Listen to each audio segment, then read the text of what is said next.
Good morning. Thanks very much for joining us. I really doubt that our guest needs much introduction, certainly not to this audience. She is the senior senator from Massachusetts, Elizabeth Warren, here to talk about her new book, just out in a bookstore near you or on a Kindle near you. It's called A Fighting Chance, and it's published by Metropolitan Books. Senator Warren, welcome. It's good to be here. Good to have you here. Now, you're only 15 months into your term. Why did you choose to write this book now? Well, this book is about the kind of work I've been doing really for 25 years. Washington is a place that is rigged to work for those who can hire armies of lobbyists and lawyers. It doesn't work so well for the rest of us. So I wrote this book really out of gratitude. I tell a lot of personal stories. I wrote this book out of gratitude to my mother and dad, who worked so hard and ended up with so little, and out of gratitude to an America that invested in kids like me so that I got a fighting chance, and out of determination, that's what we've got to be doing now, investing in our kids so they get a fighting chance. Now, this is your 5th book? 6th? 10th book? Excuse me, I beg your pardon. You were mentioning to me off the air that we can expect you will continue to write and publish books throughout your time in the Senate and beyond. Is that correct? You know, this is one more way for me to engage in the fights that I fight. I've been doing this for a very long time, and I will keep doing it. Well, one anecdote in your book that's gotten a lot of attention describes a dinner with former Treasury Secretary Larry Summers, where he counseled you that if you want to be a D.C. insider, you have to observe apparently an unwritten rule that insiders, quote, don't criticize other insiders. Now, one reviewer, you cited this anecdote somewhat disparagingly here, as the way it goes in D.C.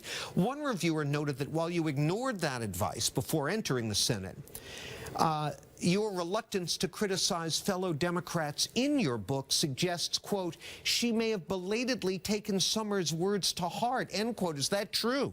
No, I don't think so. I think that if you read the book, what you see is I call them the way I see them. You know, much of your book is, and this is not unfamiliar to us from your campaign, is a pretty scathing critique of the excesses and failures of modern-day American capitalism. We've got to take a break, so we'll try to keep this relatively brief, but do you believe that capitalism can work, or does it need to be replaced with something else? Oh, I totally believe capitalism can work. It's that we need a cop on the beat to make sure that nobody steals your purse on Main Street or your pension on Wall Street. And we need to make sure that we're making investments in the future so that we not only have people who've made it big now, we're giving a chance to the next generation so that they get a chance to make it big. That's all we need. Senator, you make it clear you don't have a whole lot of confidence in the ability of the private sector to manage much beyond its own self-interests. What gives you confidence that the public sector can do better? Well, because that is the job of the public sector. We've got to have a cop on the beat. Look, you take white pills, right? And you're pretty confident that those are antibiotics that your doctor prescribed. Why? Because there's a Food and Drug Administration that administers to make sure that's the case. You buy a toy for your kid. You're pretty confident that there's no lead in the paint, you know, that the baby's going to be chewing on. Why? Because we've got a Consumer Product Commission that makes sure that it's safe. You fly on airplanes. We've got an FAA to make sure those planes don't run into each other and that they're properly maintained. The government is out there working in the public interest so that everybody else can do their job. Well, I understand the concept of the cop on the beat, absolutely. Yeah. But let's take a look at health care reform, for instance. Sure.